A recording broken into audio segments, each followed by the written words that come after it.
Thank you, Sam. Well, last week, the Biloxi City Council tabled an ordinance that would have given the mayor and council members pay raises.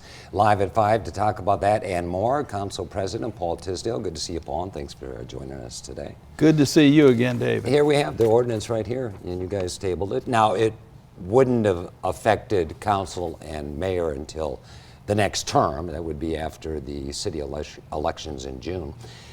This is usually wildly unpopular with citizens. What kind of responses and reactions are you getting? Well, on Facebook, I monitor a few sites. So it's how much is the pay raise? Actually, the pay is the same as it was and has been since 2009.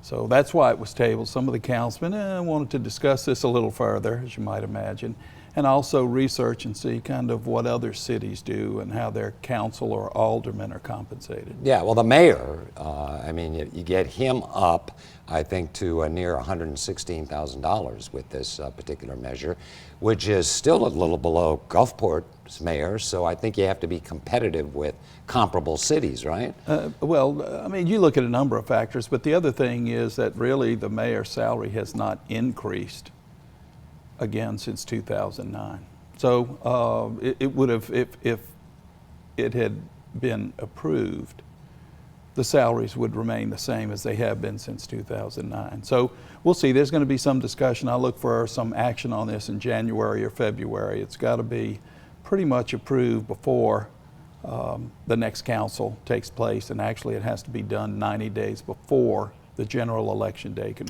early June. Well, if it's any consolation to you, Paul, as a past Christian resident, I think you guys deserve it. Hey, second best city on the coast. Okay. We have some video. I went and looked at that new road, and we want to put it up. This is Pass Road. It's just east of DeBees in your ward, West Biloxi, and it shoots down, and it ultimately leads over to Gulf Coast Community College.